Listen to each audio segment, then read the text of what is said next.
Price the Lord. ഈ അനുഗ്രഹിക്കപ്പെട്ട നല്ല സമയത്തിനായി കർത്താവിനെ മഹത്വപ്പെടുത്തുന്നു. ഈ പ്രത്യേക പാത്രയുടെ ഉപവാസ പാത്രയുടെ അവസാനത്തെ സെക്ഷൻ ഈ സഭായുഗത്തിലും നിങ്ങളുമായി ഒരുമിച്ചായിരിക്കാൻ കർത്താവ് ഒരുക്കിയ നല്ല അവസരത്തിനായി ദൈവത്തെ മഹത്വപ്പെടുത്തുന്നു. പ്രിയ കർത്താവിൻ്റെ വിലപ്പെട്ട ദാസൻ പറഞ്ഞതുപോലെ എനിക്ക് വ്യാഴാഴ്ച കടന്നു വരുവാൻ കർത്താവ് സഹായിച്ചു. പ്രിയ കർത്താവ് ദാസനും പ്രിയ ജോൺ മോഹൻ ബോറും എന്നെ റെയിൽവേ സ്റ്റേഷനിൽ കൂട്ടിക്കൊണ്ടുവന്നു. പ്രിയ പാഷ താമസിക്കുന്ന ഭവനത്തിൽ എനിക്ക് വിശ്രമിപ്പാനും കർത്താവിൻ്റെ വിലപ്പെട്ട ദാസൻ്റെ മാതാവ് പ്രിയപ്പെട്ടവർ എന്നെ വളരെ ശുശ്രൂഷിച്ചു. ഞാൻ നന്ദിയുള്ളവനായിരിക്കുന്നു. ഒരു ക്ഷീണവും കൂടാതെ അവിടെ വിശ്രമിക്കുകയും ഭക്ഷിക്കുകയും ഇവിടെ വന്ന് ശുശ്രൂഷിക്കാനും ചെയ്യാൻ ദൈവം സഹായിച്ചു. അതിന് ദൈവത്തെ മഹത്വപ്പെടുത്തുന്നു. പ്രിയപ്പെട്ടവരുള്ള പ്രത്യേക നന്ദി.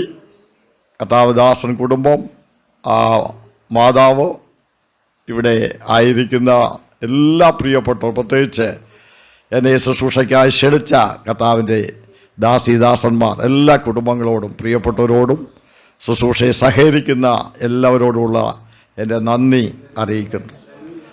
നമുക്ക് അന്യോന്യം പിന്നെയും പ്രാർത്ഥനയിൽ ഓർക്കുകയും ആത്മീയ കൂട്ടായ്മകൾ മുന്നേറുകയും ചെയ്യാം. നിങ്ങൾ ബോംബെ ഏതെങ്കിലും കാരണവശാൽ വരുന്ന സാഹചര്യങ്ങളുണ്ടെങ്കിൽ എന്നെ കോൺടാക്ട് ചെയ്താൽ മതി. എൻ്റെ നമ്പരൊക്കെ ഭാഷയുണ്ട്. നമുക്ക് സഹകരിക്കാം. വലിയ പട്ടണങ്ങളിലാണ് ദൈവം നമ്മെ ആക്കി വെച്ചിരിക്കുന്നത്. അവിടെ എല്ലാം കർത്താവിന് വേണ്ടി വിശ്വസയോടെ നിൽപ്പാൻ ദൈവം നമ്മെല്ലാവരെയും സഹായിക്കുമാറാകട്ടെ. നിങ്ങളുടെ എല്ലാവരുടെയും ആത്മാർത്ഥമായ പ്രാർത്ഥന ബോംബെയിലുള്ള മഹാരാഷ്ട്രയുള്ള ആത്മീയ പ്രവർത്തനങ്ങൾക്കായി, ഞങ്ങളുടെ കുടുംബമായുള്ള നിലനിൽപ്പിനായി, ശുശ്രൂഷയ്ക്കായി കർത്താവിൻ്റെ നാമത്തിൽ അപേക്ഷിക്കുന്നു. ദൈവം അനുവദിച്ചാൽ നാളെ രാവിലെ മംഗള എക്സ്പ്രസ്സിനാണ് കടന്നു പോകുന്നത്. യാത്രയോർത്തും എല്ലാ ദൈവമക്കളും പ്രാർത്ഥിക്കുവാൻ ദൈവസഭയോട് അപേക്ഷിക്കുന്നു. ദൈവം നമ്മെ ഒരുമിച്ച് അനുഗ്രഹിക്കുമാറാകട്ടെ. ഇന്നത്തെ ദൈവവചന ധ്യാനത്തിനായി എബ്രായ ലേഖനം അതിൻ്റെ 10-ാമത്തെ അധ്യായം, എബ്രായ ലേഖനം 10-ാം അധ്യായം 35 മുതൽ 37 വരെയുള്ള വേദഭാഗങ്ങൾ ഇന്നത്തെ ചിന്തയ്ക്കായി വായിക്കാം. അതുകൊണ്ട് മഹാപ്രതിഫലമുള്ള നിങ്ങളുടെ ധൈര്യം തള്ളിക്കളയരുത്. ദൈവേഷ്ടം ചെയ്ത് വാഗ്ദത്തം പ്രാപിക്കുവാൻ സഹിഷ്ണുത നിങ്ങൾക്ക് ആവശ്യം. ഇനി എത്രയും അല്പകാലം കഴിഞ്ഞിട്ട് വരുവാനുള്ളവൻ വരും, താമസിക്കുകയില്ല. അതുകൊണ്ട് മഹാപ്രതിഫലമുള്ള നിങ്ങളുടെ ധൈര്യം തള്ളിക്കളയരുത്. ദൈവ ഇഷ്ടം ചെയ്ത് വാഗ്ദത്തം പ്രാപിപ്പാൻ സഹിഷ്ണുത നിങ്ങൾക്ക് ആവശ്യം. ഇനി എത്രയും അല്പകാലം കഴിഞ്ഞ് വരുവാനുള്ളവൻ വരും, താമസിക്കുകയുമില്ല. Price the Lord. വിശുദ്ധ വേദപുസ്തകം നാം പഠിക്കുമ്പോൾ എബ്രായ വിശ്വാസികളെ സംബന്ധിച്ച് പറഞ്ഞാൽ, നമ്മുടെ സാധാരണ ഒരു ഭാഷയിൽ പറഞ്ഞവർ വളരെ വില കൊടുത്ത് കർത്താവിലേക്ക് വന്നവരാണ്. അവരായിരുന്ന ബാക്ക്ഗ്രൗണ്ടുകൾ പഴയ നിയമ പശ്ചാത്തലത്തിൽ അല്ലെങ്കിൽ ന്യായപ്രമാണ ആരാധനകളിൽ മോശ തുടങ്ങി ഇങ്ങോട്ട് അവരൊത്തിരി കണ്ടും കേട്ടും ഒക്കെ ആ നിലകളിലൊക്കെ പരിചയിച്ചവരായിരുന്നു, അല്ലെങ്കിൽ ശീലിച്ചവരായിരുന്നു. എന്നാൽ കാലാകാലങ്ങളായി അവർ കർത്താവായ യേശു ക്രിസ്തുവിനെ അറിഞ്ഞ് ഈ യഥാർത്ഥമായ ദൈവഭാഗത്ത് വരുവാൻ ദൈവം അവർക്ക് ഭാഗ്യം നൽകി. ഇനി നമ്മുടെയും പൂർവ്വകാലങ്ങളെ നോക്കാം. ഒരു കാലത്ത് അന്യാരാധനയിലും പാരമ്പര്യത്തിലും പൗരോഹിത്യത്തിലും അടിമപ്പെട്ടിരുന്നവരായിരുന്നു നമ്മൾ. വ്യക്തമായ പാരമ്പര്യങ്ങളിൽ അതൊക്കെ പൊക്കിപ്പിടിച്ച് അതൊക്കെ എന്തോ വലിയ സംഭവങ്ങളാണ് എന്നുള്ള ചിന്തകളിലും ആ വിചാരങ്ങളിലുമായിരുന്ന നമ്മെ വ്യക്തവും പാരമ്പര്യവുമായ നമ്മുടെ നടപ്പിൽ നിന്ന്, അല്ലെങ്കിൽ അന്ധകാരത്തിൽ നിന്ന് ഈ അത്ഭുത പ്രകാശത്തിലേക്ക് ദൈവം നമ്മെ കൊണ്ടുവന്നതോർത്ത് സ്തോത്രം ചെയ്തേ. സ്തോത്രം, സ്തോത്രം, സ്തോത്രം. ഒരു കാലത്ത് ക്രിസ്തുവിനെ കൂടാതെ ആയിരുന്നവരാണ് നമ്മൾ. വാഗ്ദത്തത്തിന്റെ നിയമങ്ങൾക്ക് നാം അന്യരായിരുന്നു, പ്രകൃതിയാൽ ജാതികളായിരുന്നു. മാത്രമല്ല അവൻ ക്രിസ്തു വിരോധികളായിരുന്നു. സ്വതന്ത്രം. ഞാനൊരു കാത്തലിക് ബാക്ക്ഗ്രൗണ്ടിൽ ജനിച്ചു വളർന്ന വ്യക്തിയാണ്. എന്നെ സംബന്ധിച്ച് പറഞ്ഞാൽ ഈ പെന്തിക്കോസ് ആരാധന എന്നൊക്കെ പറഞ്ഞാൽ ഞാൻ ഹൈസ്കൂളിൽ പഠിക്കുന്ന കാലം എനിക്കതെല്ലാം ഒരു പുച്ഛമായിരുന്നു.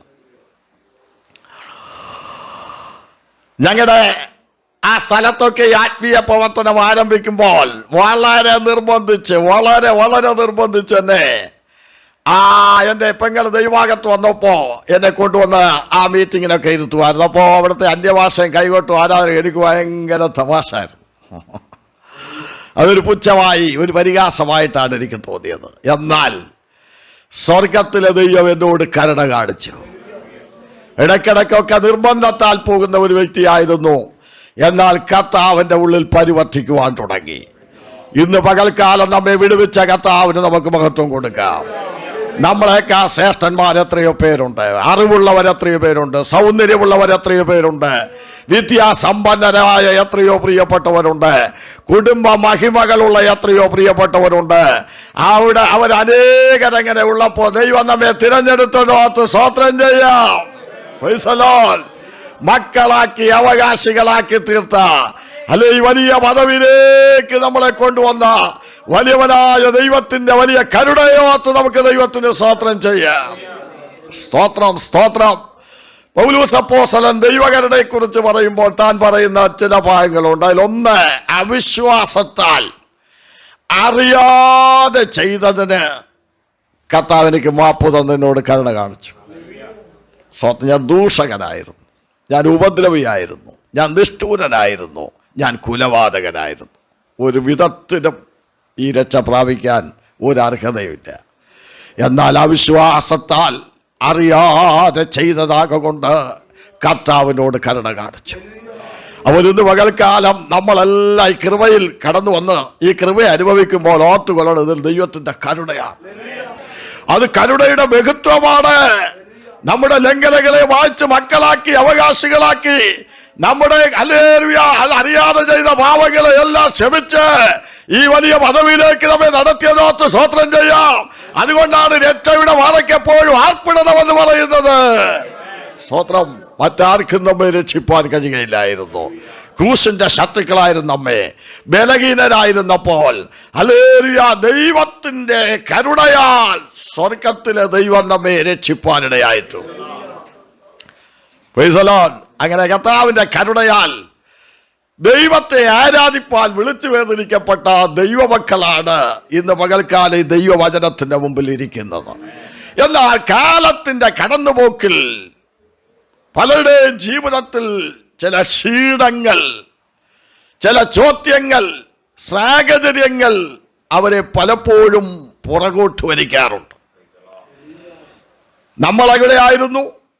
നമ്മളെ രക്ഷിച്ച മുമ്പേതാവായിരുന്ന അവസ്ഥയിൽ നമ്മെ രക്ഷിച്ച കർത്താവിനെ നാം മുന്നിൽ വെച്ച് ഈ ലേഖനം ചിന്തിക്കുമ്പോൾ ദൈവമക്കൾ അറിയുക, അതുപോലെ തന്നെ ദൈവത്തിന്റെ പദ്ധതികളൊന്നും പുതിയ നിയമ രക്ഷ അല്ലെങ്കിൽ യേശുക്രിസ്തുവിൽ കൂടെ ഉള്ള രക്ഷ ഒന്നും അറിയാതിരുന്ന ആ പ്രിയപ്പെട്ടവരെ കർത്താവ് വിളിച്ച് വേർതിരിപ്പാനിടയായിട്ടുണ്ട്. സ്തോത്രം. അങ്ങനെ അവർ മുന്നോട്ട് പോകുമ്പോൾ അവർക്ക് ചില ചിന്തകൾ കടന്നു വരികയാണ്. ദൂതന്മാരല്ലേ വലിയ ആൾക്കാരെ. സ്തോത്രം. എന്നാൽ ഒന്നാമത്തെ ആയത്തിൽ ലേഖനകർത്താവ് പറയുകയാണ്, ദൂതന്മാർ ദൈവത്തിന്റെ സന്നിധി രക്ഷ പ്രാപിപ്പാനിരുന്നവരുടെ എല്ലാ സേവകാത്മാക്കളാണ്.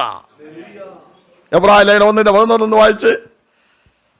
എബ്രായ ലേഖനം ഒന്ന് ഊന്നൽ കൊടുത്താണെന്ന് പകൽക്കാലം എനിക്കൊരു വചനം ശുശ്രൂഷിപ്പാൻ പരിശുദ്ധാത്മാവ് പ്രേരണ തന്നിരിക്കുന്നു. 1:14. അവരൊക്കെയും രക്ഷ പ്രാപിക്കുവാനുള്ളവരുടെ അവരൊക്കെയും എന്ന് പറഞ്ഞാൽ ദൂതന്മാരൊക്കെയും രക്ഷ പ്രാപിപ്പാനുള്ളവരുടെ ശുശ്രൂഷയ്ക്ക് അയക്കപ്പെടുന്ന ശുശ്രൂഷയ്ക്കായി അയക്കപ്പെടുന്ന സേവകാത്മാക്കളല്ലയോ ദൈവത്തിന്റെ വക. ദൈവദൂതന്മാരെക്കാൾ വിശേഷമായ നാമത്തിന് യേശു അവകാശിയായി എന്ന് 1-ാം അധ്യായം 4-ാം വാക്യത്തിൽ നമുക്ക് കാണുവാൻ കഴിയും. അങ്ങനെയാണെങ്കിൽ 1-ാം അധ്യായത്തിൽ എബ്രായ ലേഖന കർത്താവ് സമർത്ഥിക്കുകയാണ്, യേശു ദൂതന്മാരെക്കാൾ വലിയവൻ. സ്തോത്രം. അങ്ങനെ ഈ ലേഖനത്തിൽ നമ്മൾ പഠിക്കുമ്പോൾ ഓരോ അധ്യായങ്ങൾ കൂടെയും നാം കടന്നു ചെല്ലുമ്പോൾ കേട്ട കാര്യങ്ങൾ അധിക ശ്രദ്ധയോടെ കരുതിക്കൊള്ളുവാൻ ആവശ്യമാണ്. എന്തിനാ? നാം വല്ലപ്പോഴും ഒഴുകിപ്പോകാതിരിക്കേണ്ടതും. കഥാദാസനാക്കാരിവിടെ ഓർമ്മപ്പെടുത്തുവാനിടയായി തൻ്റെ പ്രസ്താവനയിൽ ചെല്ലു പറയാല്ല, ഇതിലേ കേട്ട് ഇതിലേ പോവാ, എന്താ ഒരു പിടിയില്ല. പണ്ടൊരാൾ വന്ന് പ്രസംഗം കേട്ടിട്ട് പറഞ്ഞു, ഒരു കൊച്ചൻ വീട്ടിലെ അമ്മച്ചി ചോദിച്ചു എങ്ങനെ ഉണ്ടായിരുന്നു. അടിപൊളി പ്രസംഗമായിരുന്നു. എന്നാ ഒന്ന് പറ. അതെന്താന്ന് ഇവിടെ പുള്ളിക്ക് ആകെ പറയാനുള്ള അടിപൊളി പ്രസംഗമായിരുന്നു. എന്നാ ഒന്ന് പറ. അപ്പോൾ ഒന്നും തങ്ങിയിട്ടില്ല. അവരൊന്ന് പകൽക്കാലം ഈ ദിവസങ്ങൾ കേട്ടതൊക്കെ കരുതിക്കൊള്ളണം. ആ അർത്ഥത്തിലാണ് രണ്ടാമത്തെ ആയത്തിൽ അതുകൊണ്ട് നാം വല്ലപ്പോഴും ഒഴുകിപ്പോകാതിരിക്കേണ്ടത് കേട്ടതധിക ശ്രദ്ധയോടെ കരുതിക്കൊള്ളുവാൻ ആവശ്യമാകുന്നു. ദൂതന്മാർ മുഖാന്തരം ദൈവം അരുളി ചെയ്ത വചനം സ്ഥിരമായിരിക്കുകയും ഓരോ ലംഘനത്തിനും അനുസരണക്കേടിനും അതത് സമയങ്ങൾ പ്രതിഫലം കൊടുത്തു എങ്കിൽ, ദൂതന്മാര് പറഞ്ഞതിന് അനുസരണക്കേട് കാണിച്ച് അടി കിട്ടിയിട്ടുണ്ട്. ലംഘനങ്ങൾക്ക് ശിക്ഷകൾ നടത്തിയിട്ടുണ്ട്. എന്നാൽ കർത്താവ് താൻ പറഞ്ഞു തുടങ്ങിയതും ദൈവം അത്ഭുതങ്ങളാലും അടയാളങ്ങളാലും വിവിധ വീര്യപ്രവൃത്തികളാലും ഹല്ലേലൂയ നമ്മുടെ വാഴ്ത്തപ്പെട്ട കർത്താവ് അത്ഭുതങ്ങളാലും അടയാളങ്ങളാലും വിവിധ വീര്യപ്രവൃത്തിയാലും അവൻ സാക്ഷി നിന്നുകൊണ്ട് ഈ അന്ത്യകാലത്ത് ദൈവം അരുളി ചെയ്തിരിക്കുന്ന ഈ രക്ഷയെ നാം ഗണ്യമാക്കാതെ പോയാൽ എങ്ങനെ തെറ്റി ഒഴിയും? സ്തോത്രം സ്തോത്രം. യേശു കർത്താവ് ജഡാവതാരമെടുത്ത് ഭൂമിയിലേക്ക് വന്നു. എന്തുകൊണ്ട്? അവൻ മക്കൾ ജഡരക്തങ്ങളായതുകൊണ്ട്.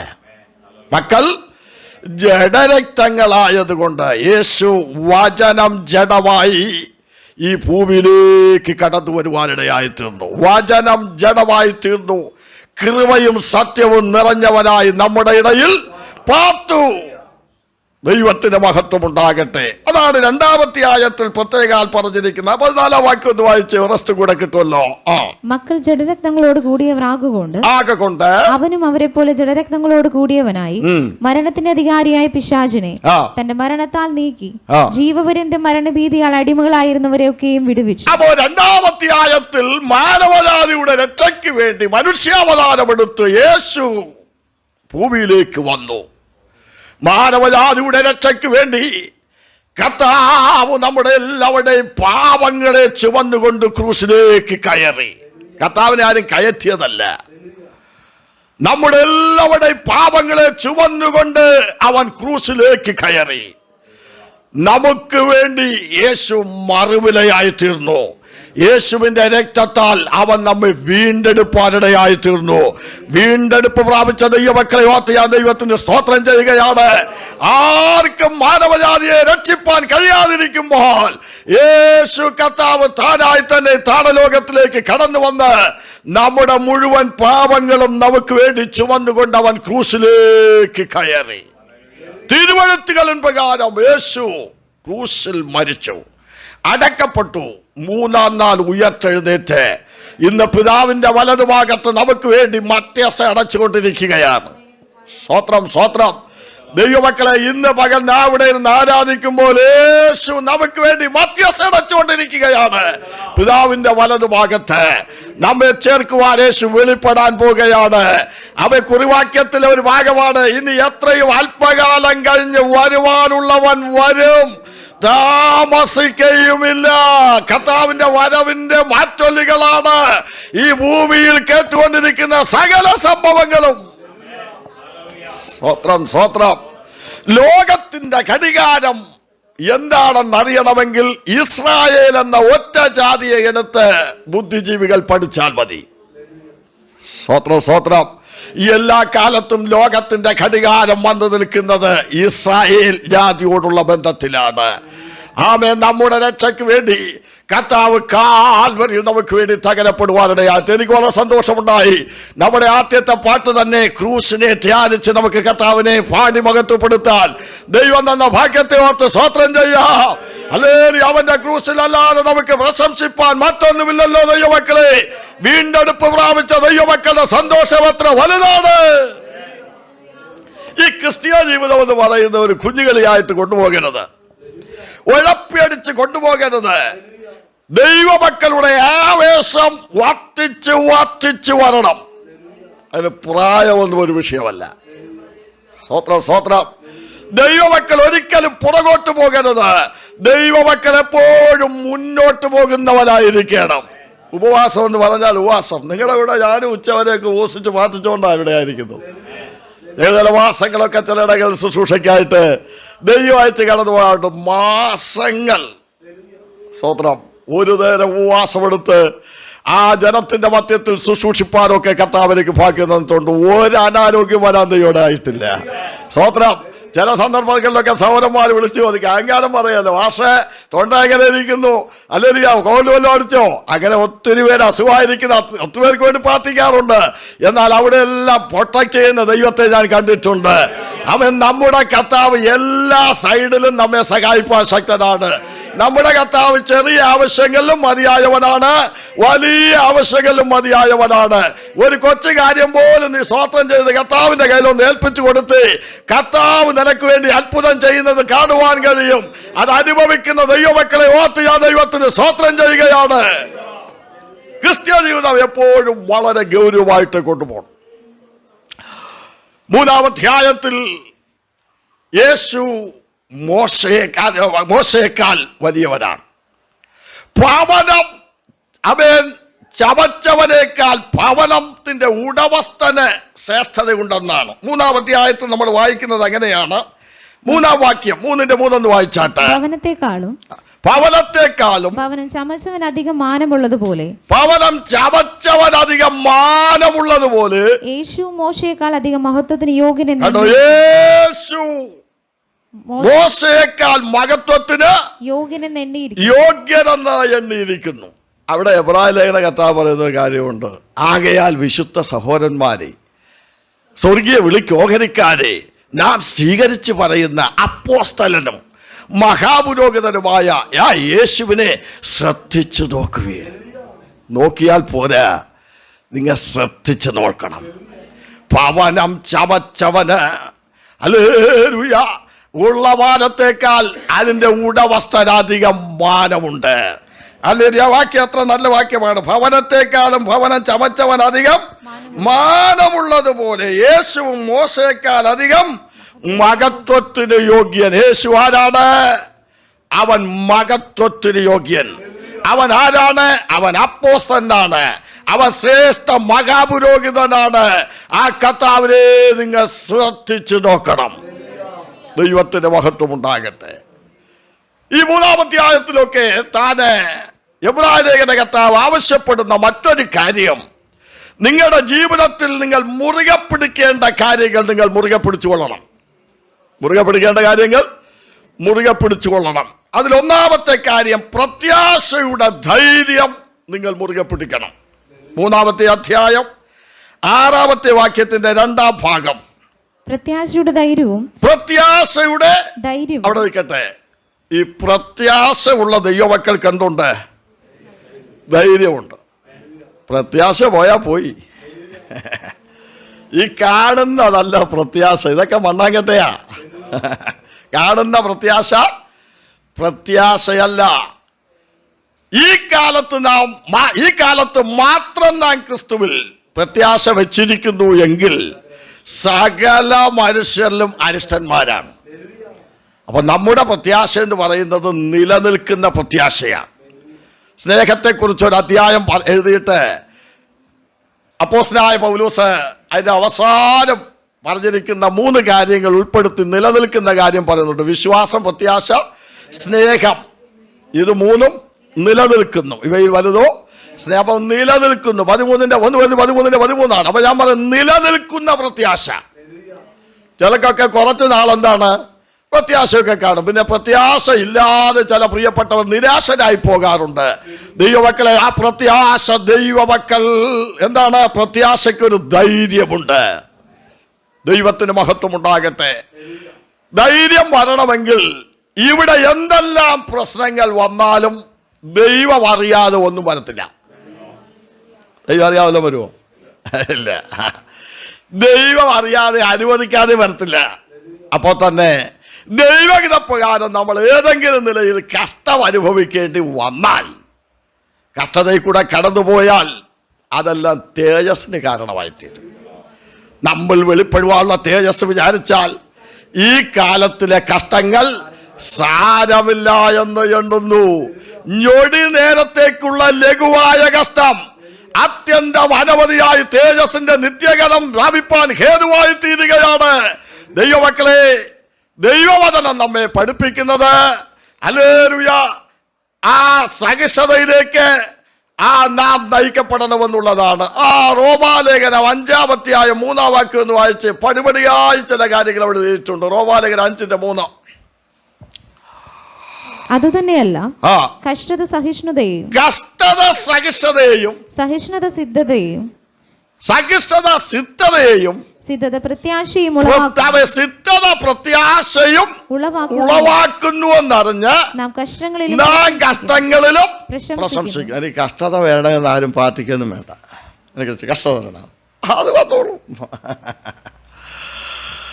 അത് വന്നോളും. അങ്ങനെയൊന്നും കുഴപ്പമൊന്നുമില്ല. കർത്താവിന്റെ വചനം നമ്മൾ പഠിക്കുമ്പോ ലോകത്തിൽ നിങ്ങൾക്ക് കഷ്ടം ഉണ്ട് എങ്കിലും ധൈര്യപ്പെടുവീൻ, ഞാൻ ലോകത്തെ ജയിച്ചിരിക്കുന്നു. സ്തോത്രം. ഇപ്പോൾ ഗോർബസിലെ പ്രസവവും യുദ്ധപ്രസവം വന്നോ, സിലിണ്ടർ ഇല്ലാതെ ഗ്യാസ് വരാതിരുന്നാൽ പോരെ, കഷ്ടം വരാൻ. അല്ല, സിലിണ്ടർ കൊണ്ട് ആൾക്കാർ പുറത്തിറങ്ങി കണ്ടില്ലേ? ഒരു കൊച്ചു വിഷയത്തിൽ ഇല്ലായ്മ വന്നാൽ മതി, വെള്ളം വന്നില്ലെങ്കിൽ കഷ്ടമായില്ലേ? ലോകത്തിൽ എന്താണ് നിങ്ങൾക്ക് കഷ്ടമുണ്ട്. ഇപ്പോൾ തന്നെ ബോംബെയിൽ മഴ പെയ്യേണ്ട ആ സമയമൊക്കെ കഴിഞ്ഞ് ഒരു മഴ പെയ്തു, സംഗതി ഒരു ചെറിയ ആശ്വാസമുണ്ട്. ഇപ്പോൾ മഴയില്ല. അപ്പോൾ തന്നെ ഡോംബോലി എന്നൊക്കെ പറയുന്ന സ്ഥലത്ത് ആൾക്കാർ വെള്ളമില്ല. സഭയിലെ വിശ്വാസികൾ പോലും വലിയ കഷ്ടത്തിലായിരിക്കുകയാണ്. ഇപ്പോൾ കഷ്ടത വന്നില്ലേ? മഴ പെയ്യാതിരുന്നതേ ഉള്ളൂ, സമയം തെറ്റിയതേ ഉള്ളൂ, കഷ്ടത വന്നു. അപ്പം ലോകത്തിൽ നിങ്ങൾക്ക് കഷ്ടമുണ്ട് എങ്കിലും ധൈര്യപ്പെടുവീൻ, ഞാൻ ലോകത്തെ ജയിച്ചിരിക്കുന്നു. ഇനി വേറൊരു കാര്യം പറയാം, സഹിപ്പാൻ കഴിയുന്നതിനും മീതെ ഒരു പരീക്ഷ ഒരിക്കലും ദൈവം അനുവദിക്കത്തില്ല. ചില മിടുക്കന്മാരും മിടുക്കികളൊക്കെ പറയാറുണ്ട്, എനിക്ക് അങ്ങനെ കഷ്ടതയൊന്നുമില്ല മാസ്റ്ററെ, എന്നോട് പറഞ്ഞിട്ടുണ്ട്. അത് നല്ല കാര്യം. ഞാൻ അതിനെക്കുറിച്ച് ചിന്തിച്ചപ്പോൾ അങ്ങനെയുള്ള ഒരവസ്ഥയിലായിരിക്കുന്ന പ്രിയപ്പെട്ടവരുടെ ജീവിതത്തിൽ കഷ്ടത അനുവദിച്ചാൽ അവർ വിശ്വാസത്തിൽ നിൽക്കണമെന്നുമില്ല. നല്ല വിഷയം. ഈയോ പറഞ്ഞ ഇതാണ്, നീ എന്നെ ശോധന ചെയ്താൽ ഞാൻ പൊന്നുപോലെ പുറത്തു വരും എന്ന് പറഞ്ഞാൽ, തീയിൽ പൊന്നിട്ട് കഴിഞ്ഞാൽ കീടം മാറി അത് തിളക്കത്തോടെ വരും, മാറ്റു അത്തിക്കത്തേ ഉള്ളൂ. കരിയിലെടുത്തിട്ടാൽ ചാരമായി പോകും. അതുകൊണ്ടായിടത്ത് അത് മനസ്സിലായോ? അപ്പോൾ ഇയ്യോബിന് വല്ല ഉറപ്പാണ്, ദൈവം എന്നെ ശോധന ചെയ്താൽ ഞാൻ പൊന്നുപോലെ പുറത്തു വരും, എൻ്റെ നടപ്പ് അവൻ്റെ മുമ്പാകെ ഞാൻ തെളിയിക്കും. താനെടുത്ത ഒരു തീരുമാനമുണ്ട്, മരിക്കുവോളം ഞാൻ എൻ്റെ നിഷ്കളങ്കത വിട്ടുമാറുകയില്ല. ദൈവം ഇതിലെ അറിഞ്ഞ് മാത്രമേ ദൈവം ഒരു പരീക്ഷ അനുവദിക്കത്തുള്ളൂ. പക്ഷേ ഇതൊരു പടിയാണ്. കഷ്ടത സഹിഷ്ണുതയും, സഹിഷ്ണുത സിദ്ധതയും, സിദ്ധത പ്രത്യാശയും ഉളവാക്കുന്നു. അവ കഷ്ടത എന്തിലേക്ക് നമ്മെ നയിക്കും? സഹിഷ്ണുതയിലേക്ക്. സഹിഷ്ണുത സിദ്ധതയിലേക്ക്. സിദ്ധത നമ്മെ 1-ാം ക്ലാസ് പാസ്സാകാതെ 4-ാം ക്ലാസ്സിൽ പോയിരിക്കണമെന്ന് പറഞ്ഞു. സ്തോത്രം. അതാണ് വിശ്വാസത്തിൻ്റെ അളവെന്നൊക്കെ പറയുന്നത്. അതാണ്. ദൈവത്തിന് മഹത്വം ഉണ്ടാകട്ടെ. ഈ പകൽ വചനം കേൾക്കുന്ന ദൈവം അറിഞ്ഞാണ് നമ്മെ നടത്തിക്കൊണ്ടിരിക്കുന്നത്. എന്നാൽ ദൈവം നമ്മെ പ്രത്യാശയുള്ളവരാക്കി നിർത്തുവാനാണ് ആഗ്രഹിക്കുന്നത്. സ്തോത്രം, സ്തോത്രം. എബ്രായ വിശ്വാസികളെ ദൈവം തിരഞ്ഞെടുത്തു, ഈ കൃപയിലേക്ക് അടുപ്പിച്ചു. അവരോട് ലേഖനകർത്താവ് പറയാണ്, നിങ്ങൾ പ്രത്യാശയുടെ ധൈര്യവും പ്രശംസയും. നമ്മൾ ക്രിസ്തുവിൽ പ്രശംസിക്കണം, ദൈവത്തിൽ നിത്യം പ്രശംസിക്കണം. ഒരു വിശ്വാസി പ്രശംസിക്കാൻ പാടില്ലാത്ത ഒരു കൂട്ടം കാര്യങ്ങളുണ്ട്, എന്നാൽ പ്രശംസിക്കേണ്ട കാര്യമുണ്ട്. സ്തോത്രം, സ്തോത്രം. കർത്താവിന് മഹത്വമുണ്ടാകട്ടെ. നാം പ്രശംസിക്കേണ്ടത് ആരിലാണ്? നമ്മുടെ വാഴ്ത്തപ്പെട്ട കർത്താവിൽ പ്രശംസിക്കണം. സ്തോത്രം. നമ്മുടെ വായിൽ എപ്പോഴും ദൈവത്തെ പ്രശംസിക്കുന്നവരായിരിക്കണം. വായിൽ ദൈവത്തിൻ്റെ പുകഴ്ച ഉണ്ടായിരിക്കണം. കർത്താവിനെ മഹത്വപ്പെടുത്തിക്കൊണ്ട് വേണം നമ്മൾ എപ്പോഴും മുന്നോട്ട് പോകുവാൻ. എന്ന് പറഞ്ഞാൽ എപ്പോഴും സ്തോത്രം ചെയ്യുവീൻ എന്നൊക്കെ പറയുന്നത് അതാണ്. ഇടപെടാതെ പ്രാർത്ഥിപ്പീൻ, എപ്പോഴും സ്തോത്രം ചെയ്യുവീൻ, എപ്പോഴും സന്തോഷിപ്പീൻ.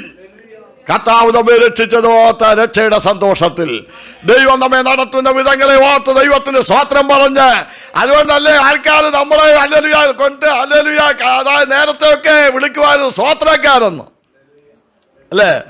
ഞങ്ങളൊക്കെ വിശ്വാസത്തിൽ വന്ന ആ കാലഘട്ടത്തിൽ ഞങ്ങൾക്ക് കിട്ടിയ ഒരു പേരാണ് സ്തോത്രക്കാര്. അങ്ങനെ സ്തോത്രക്കാരെന്ന് പറഞ്ഞ് കളിയാക്കിയവരും ഇന്ന് സ്തോത്രക്കാരായി മാറി. അതാണ് ദൈവത്തിൻ്റെ കരുണ. ദൈവത്തിന് മഹത്വം ഉണ്ടാകട്ടെ. നാം എപ്പോഴും ദൈവത്തെ സ്തുതിക്കണം. വായിൽ ദൈവത്തിൻ്റെ പ്രശംസ ഉണ്ടായിരിക്കണം, ദൈവത്തിൻ്റെ പുകഴ്ച ഉണ്ടായിരിക്കണം. അവയെ ലേഖനകർത്താവ് പറയുകയാണ്, പ്രത്യാശയുടെ ധൈര്യം, പ്രശംസ നാം അവസാനത്തോളം എന്ത് ചെയ്യണം? മുറുകെ പിടിക്കണം. ഈ ധൈര്യം എന്നൊക്കെ പറഞ്ഞാൽ അത് ദൈവം നമ്മളെ ധൈര്യപ്പെടുത്തിയാലേ ധൈര്യമായി നിൽക്കാനൊക്കത്തുള്ളൂ. എത്ര ബലശാലി എന്ന് പറഞ്ഞാലും സ്വർഗത്തിലെ ദൈവം ധൈര്യപ്പെടുത്തിയാലേ ധൈര്യത്തോടെ നിൽക്കാൻ കഴിയുള്ളൂ. അതുകൊണ്ടാണ് നെഹമ്യാവൊക്കെ പറഞ്ഞത്, ദൈവമേ എന്നെ ധൈര്യപ്പെടുത്തണമേ. അപ്പോസ്തലനായ പത്രോസും യോഹന്നാനെയൊക്കെ നോക്കിയപ്പോൾ അവരെ ഒന്ന് വിരട്ടി നോക്കി. അപ്പോസ്തലത്തിൽ 4-ാം അധ്യായത്തിൽ, എന്നാൽ നോക്കുമ്പോൾ മറ്റുള്ളവർ നോക്കുമ്പോൾ അവർക്ക് യാതൊരു കൂസലുമില്ല. അവർ പറയാണ്, അല്ലെങ്കിൽ അവർ സാമാന്യ മനുഷ്യരാണ്, അവർ പഠിപ്പില്ലാത്തവരാണ്, പക്ഷേ അവർ യേശുവിൻ്റെ കൂടെ ആയിരുന്നവരാണ്. അവരുടെ ധൈര്യം കണ്ടിട്ട് അവർ ആശ്ചര്യപ്പെട്ടു. ഈടി പ്രശ്നമെന്ന് പറഞ്ഞാലൊന്നും ഇവർ ഓടിപ്പോകുന്നില്ല. വളരെ ഖുഷിയായിരിക്കുന്നു. ചില പ്രത്യേക വിഷയങ്ങൾ അറ്റൻഡ് ചെയ്യുമ്പോഴാണ് ആ ധൈര്യത്തിൻ്റെ ആവശ്യം അത്ര വലുതാണ്. ദൈവം ധൈര്യപ്പെടുത്തിയാലേ നിൽക്കാൻ പറ്റുള്ളൂ എന്ന് മനസ്സിലാക്കാൻ കഴിയുന്നത്. സംഭവങ്ങളിലൂടെ പോകുമ്പോഴേ അറിയാം. ഞാനൊക്കെ 32 വർഷമായിട്ട് ഒരേ സ്ഥലത്തെ പാസ്സാണ് ദൈവം എന്നെ ആക്കിയിരിക്കുക. അപ്പോൾ വയസ്സമയം അവിടെ ഒരു ചെറിയ ക്രമീകരണമാണ് ആരാധനയ്ക്കുണ്ടായിരുന്നത്. അതിൻ്റെ അടുത്തൊരു പടി ഞങ്ങൾ ചെയ്യുമ്പോൾ ആ 7 പേര് അടങ്ങുന്ന, അല്ല 7 വീട്ടുകാരടങ്ങുന്ന ഒരു സൊസൈറ്റിയാണ്. ആ സൊസൈറ്റിയിലുള്ളവരും അതിലൊരു വ്യക്തി എന്നോട് പറഞ്ഞു, ശരിക്കും അടിക്കുമെന്ന് പറഞ്ഞു. ഈ പണി ഇവിടെ നടത്തത്തില്ല എന്ന് പറഞ്ഞു. ഞാൻ പറഞ്ഞു, അടിച്ചോ, പക്ഷെ പണി നടക്കും. അടിച്ചോ, ഒരു പേടിയും എനിക്ക് തോന്നിയില്ല. ആ ഘട്ടം പണി നടന്നു. അത് കഴിഞ്ഞ് ഘട്ടം ഘട്ടമായി ഓരോ പണി വരുമ്പോഴും എന്തെല്ലാം വെല്ലുവിളികളാണ് മനുഷ്യരിലൂടെ കടന്നു വന്നത്. അവിടെ എല്ലാം നിലനിർത്തുന്നത് സ്വർഗത്തിലെ ദൈവമാണ്. സ്വതന്ത്രം ധൈര്യം ദൈവം തന്നാലേ ഉള്ളൂ. ഇന്ന് പകൽക്കാലം ദൈവം ധൈര്യപ്പെടുത്തിയിരിക്കുന്ന ദൈവമക്കളെ ഓർത്ത് ആ ദൈവത്തിന് സ്തോത്രം ചെയ്യുകയാണ്. ഹല്ലേലൂയ, ദൈവത്തിന് മഹത്വം ഉണ്ടാകട്ടെ. യോശുവയുടെ പുസ്തകം നമ്മൾ പഠിച്ചാൽ യുദ്ധക്കളത്ത് നിൽക്കുന്ന യോശുവയോട് ദൈവം അഡ്വാൻസായി പറയുന്ന ചില ദൂതുകളുണ്ട്. മോശയുടെ മരണശേഷം ജനത്തെ നടത്തുവാൻ ദൈവം മോശയാണ് ഉപയോഗിച്ചത്, അല്ലേ? ദൈവത്തിന് മഹത്വം. മോശയുടെ മരണശേഷം ദൈവം യോശുവയെ ജനത്തെ നടത്തുവാൻ ഉപയോഗിച്ചു.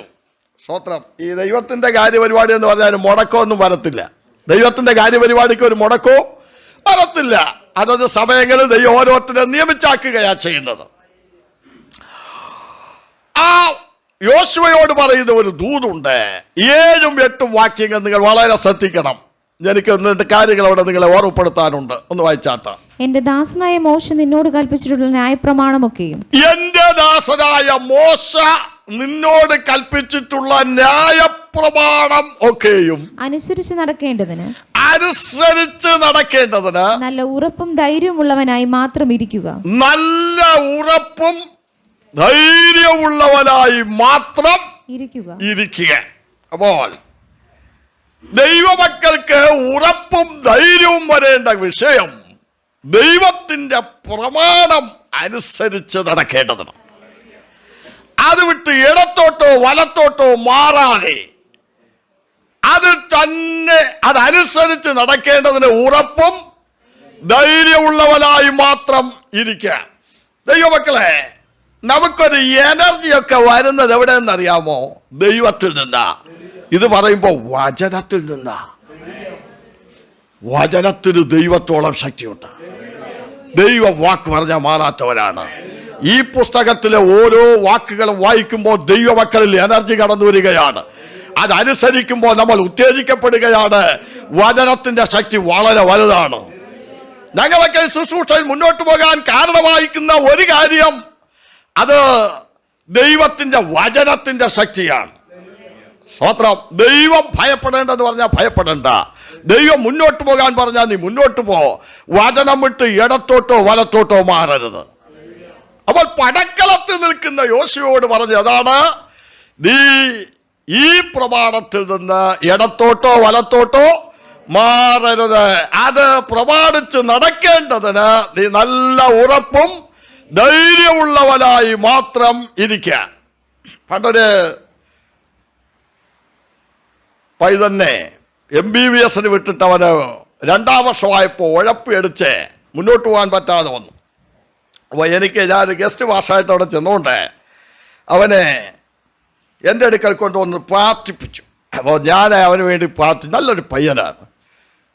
പ്രാർത്ഥിച്ച് വന്നപ്പോൾ ദൈവാത്മാവ് എനിക്ക് അവരോട് പറയാൻ തന്ന ഒരു ദൂത്, ഇവർ പുസ്തകം മടക്കി വെച്ചിരിക്കുക. എന്തോ ഞാൻ ബൈബിൾ വായിക്കാറുണ്ടോ എന്ന് ചോദിച്ചു. അതൊക്കെ ഇപ്പോൾ വായിച്ചിട്ട് മാസങ്ങളായിരുന്നു. വായിച്ചിട്ട് അപ്പോൾ നേരത്തെ എങ്ങനെയാണ്? നേരത്തെ എല്ലാ ദിവസവും വായിക്കുമായിരുന്നു. അത് ഇത് മടക്കിയെങ്കിൽ അതും മടങ്ങുക. ദൈവാത്മാവിനോട് പറഞ്ഞ ദൂത് ഞാൻ ഓർക്കുന്നുണ്ട്. ഈ വചനത്തിൻ്റെ ശക്തിയാണ് നിന്നെ മുന്നോട്ട് നയിക്കേണ്ടതോ, നീ വചനത്തിലേക്ക് മടങ്ങി വരണം. വചനം ധ്യാനിക്കുകയും നീ പ്രാർത്ഥിക്കുകയും ചെയ്താൽ നീ പരാജയപ്പെടുകയില്ല. അവനെ സമർപ്പിച്ചു.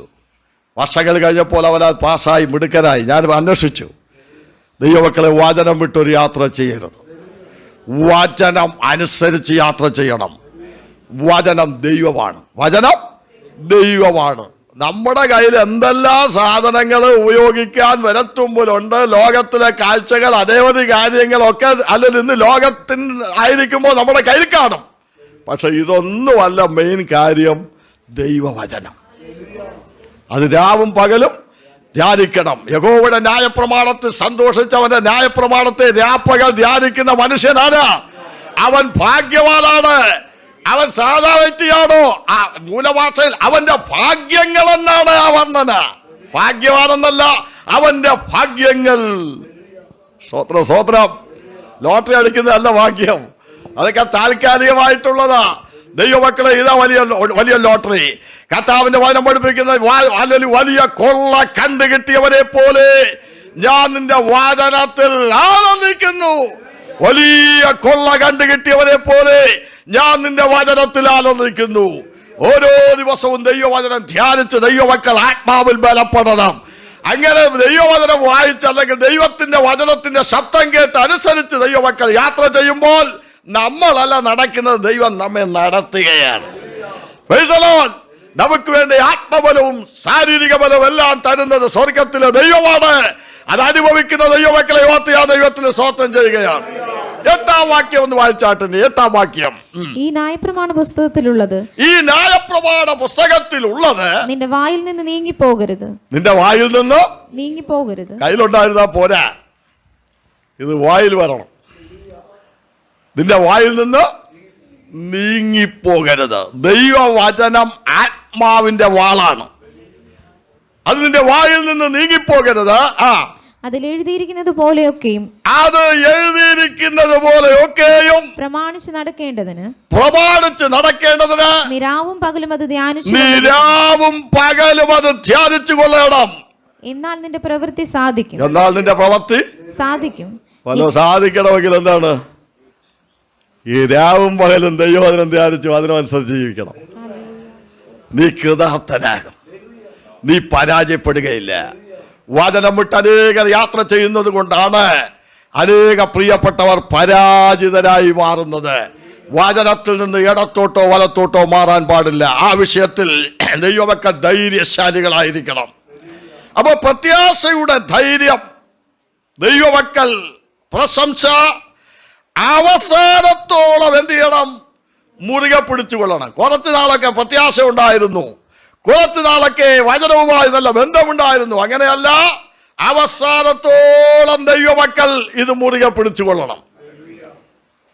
കർത്താവിന് മഹത്വം ഉണ്ടാകട്ടെ. ഏത് സമയവും ഇതൊക്കെ കട്ട് ചെയ്ത് മാറ്റാൻ പിശാച് ചിലപ്പോൾ റെഡിയായിട്ടൊക്കെ വരും. അതിനെന്ത് ചെയ്യണം? കൂട്ടായ്മയോട് ഏറ്റവും അടുത്ത് നിന്നുകൊള്ളണം. ഉപവാസ പ്രാർത്ഥനകൾ വരുമ്പോൾ ചേർന്ന് ഉപവസിച്ചു കൊള്ളണം. കർത്താവിന് നമുക്ക് വിജയികളാകണമെങ്കിൽ ദൈവസഭയോട് എപ്പോഴും ദൈവത്തോടും ദൈവസഭയോടും നല്ല അറ്റാച്ച്മെന്റിലായിരിക്കണം. ചെറുപ്പക്കാരോടൊക്കെ പറയാം, ആത്മീയ കാര്യങ്ങളിൽ നിങ്ങൾ വ്യാപൃതരാകണം. സ്വതന്ത്രം സൺഡേ ക്രിസ്ത്യാനികളായി മാത്രം ഇരിക്കരുത്. അറിഞ്ഞുകൊണ്ട് ഒരു കൂട്ടായ്മ പോലും മുടക്കാതെ ആത്മീയ കാര്യങ്ങളിൽ നാം ആത്മാർത്ഥതയോടെ ശുഷ്കാന്തിയോടെ നിന്ന് കഴിഞ്ഞാൽ ദൈവം നമ്മെ നടത്തുന്നത് അത്ഭുതകരമായിട്ടായിരിക്കും. അതാ കർത്താവ് പറഞ്ഞ, മുമ്പേ അവൻ്റെ രാജ്യവും, ഇത് ജാതികളോട് പറഞ്ഞല്ല, എന്നോട് നിങ്ങളോട് പറഞ്ഞ ദൂത, മുമ്പേ അവൻ്റെ രാജ്യവും നീതിയും അന്വേഷിപ്പീൻ, അതോടുകൂടെ ഇതൊക്കെ നിങ്ങൾക്ക് കിട്ടും. കർത്താവിന് മഹത്വം ഉണ്ടാകട്ടെ.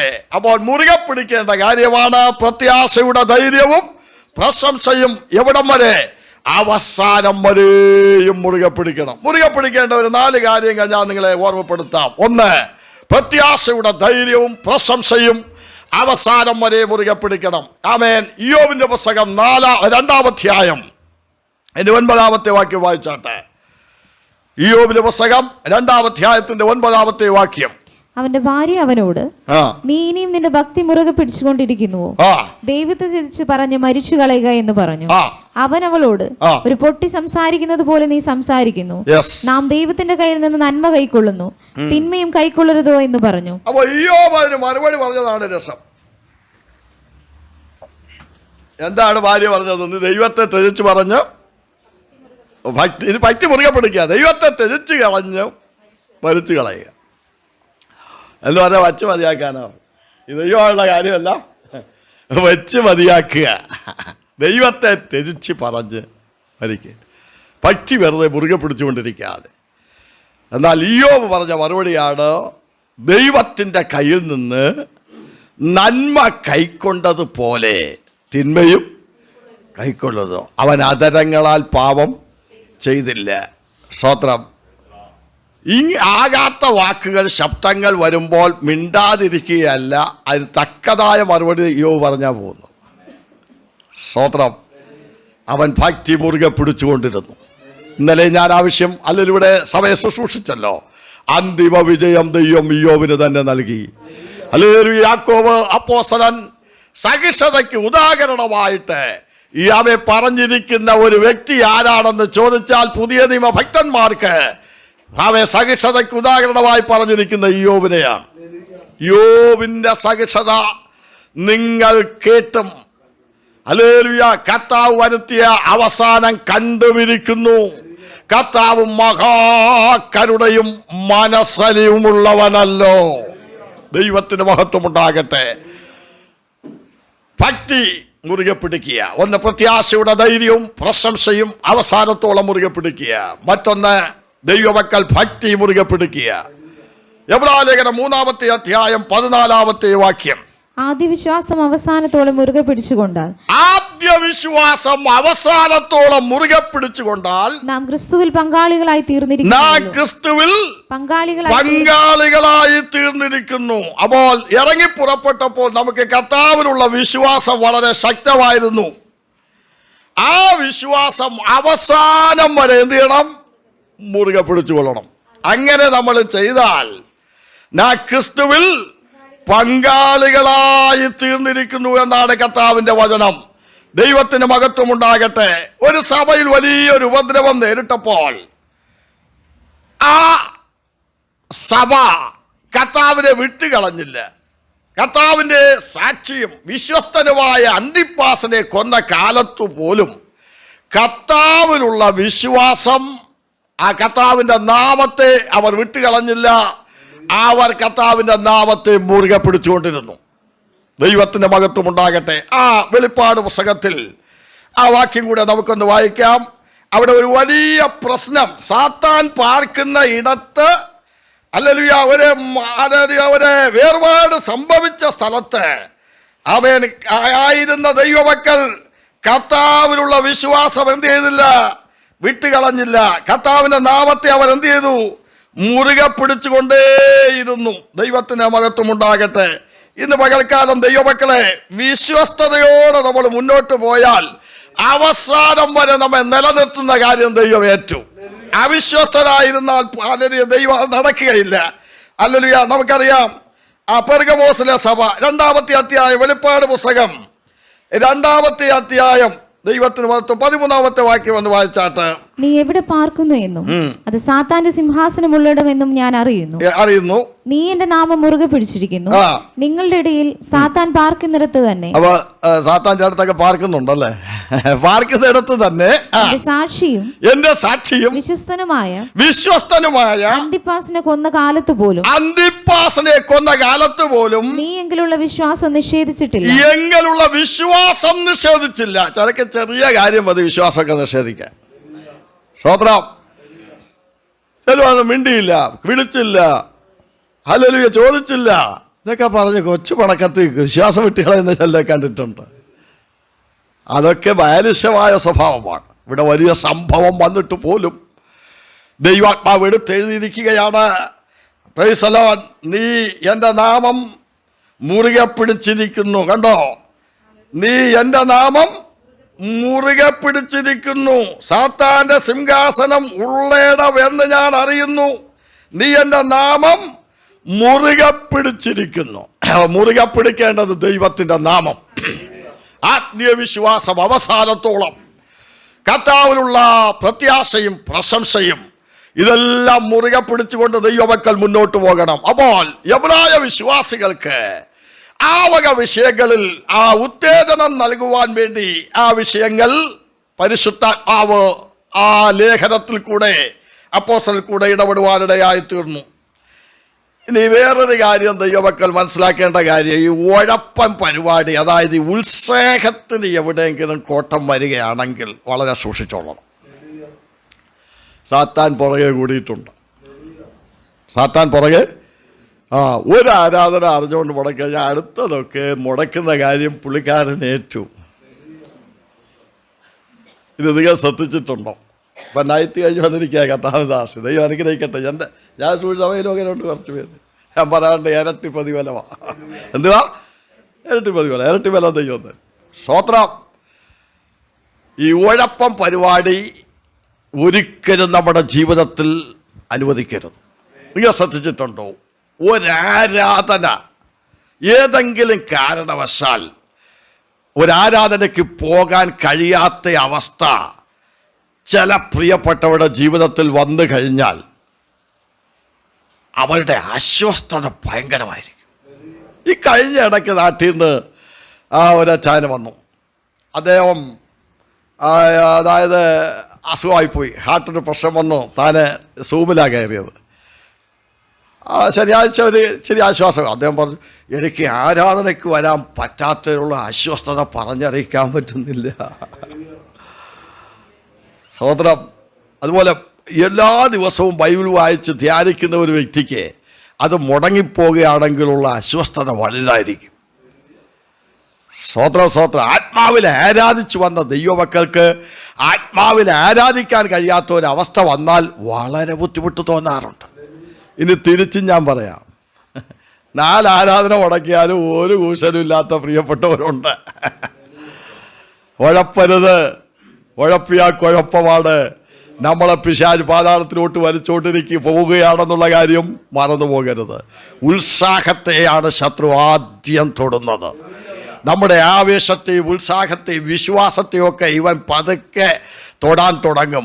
അപ്പോൾ തന്നെ മനസ്സിലാക്കിക്കൊള്ളണം, സാത്താൻ്റെ തന്ത്രങ്ങൾ എനിക്കെതിരെ കടന്നു വരുന്നുണ്ട്. അല്ലെങ്കിൽ ആത്മാർത്ഥമായി ദൈവത്തെ ആരാധിപ്പാൻ, കർത്താവിനെ സേവിപ്പാൻ വിളിച്ചു വേദനിച്ച ദൈവമക്കൾ അറിയുക, ഉത്സാഹത്തിന് എതിരെ ശത്രു പോരാടുവാൻ സാധ്യതകളുണ്ട്. ഒരാരാധന പോലും അറിഞ്ഞുകൊണ്ട് മുടക്കരുത്. ദൈവവൈതലും ആവേശത്തോടെ ആരാധനകൾക്ക് എത്തിക്കൊള്ളണം. ചില സാഹചര്യങ്ങൾ ചിലപ്പോൾ നമുക്കതിന് കഴിയാത്ത അവസ്ഥകൾ വരാം. അത് ദൈവം അറിയുന്നു, ദൈവം ആ കണക്ക് ക്ലിയറാക്കിക്കൊള്ളും. പക്ഷെ അറിഞ്ഞുകൊണ്ട് ഒരിക്കലും ഒരു ആരാധന മുടക്കരുത്. ആകെ സമർപ്പണമുള്ളവരൊന്ന് സ്തോത്രം ചെയ്ത് കർത്താവിന് മഹത്വം ഉണ്ടാകട്ടെ.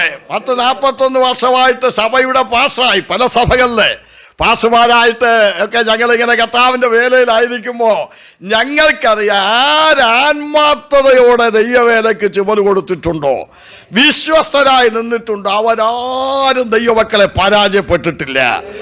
എന്നാൽ വിശ്വസ്തത പാലിക്കാതെ ഉഴപ്പിയടിച്ച് നടക്കുന്ന പലരുടെയും ജീവിതത്തിൽ അവർക്ക് ഒത്തിരി പ്ലാനുകൾ കാണും, പലതും പൊളിയുന്നത് ഞാൻ കണ്ടിട്ടുണ്ട്. അങ്ങനെ ഒരിക്കലും ആരും പരാജിതരായി തീരരുത്. ദൈവമുണ്ടെങ്കിൽ നമുക്കെല്ലാം ഉണ്ട്. ആത്മീകമുണ്ടെങ്കിൽ ബാക്കിയെല്ലാം കർത്താവ് നിനക്ക് വേണ്ടി തന്നോളും.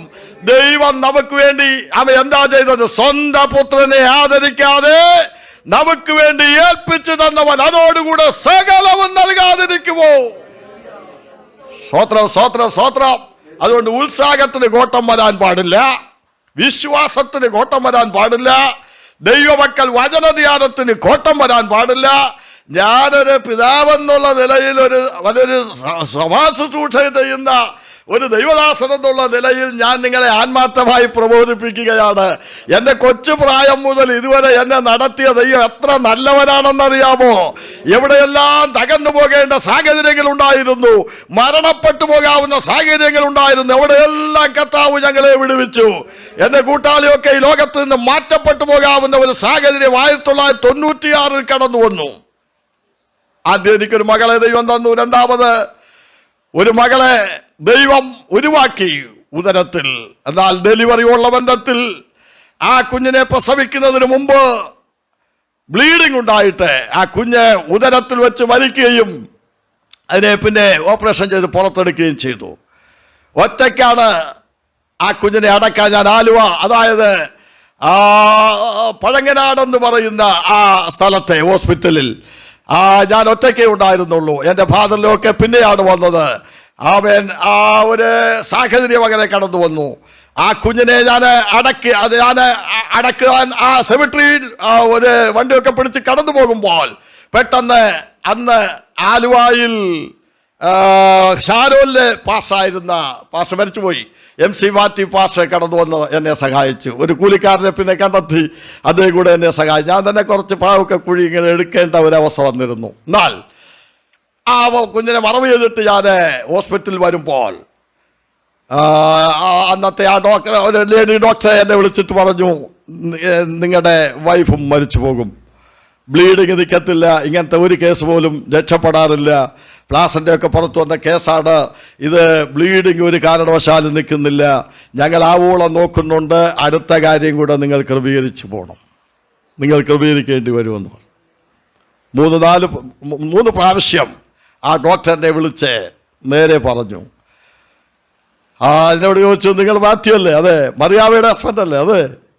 ഇതാണ് സംഭവം, നിങ്ങളെന്താ ഇത് മനസ്സിലാക്കുന്നില്ലേ?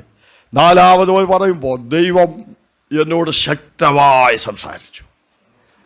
അവൻ തൻ്റെ ദാസിയുടെ താഴ്ച കടാക്ഷിച്ചിരിക്കുന്നു.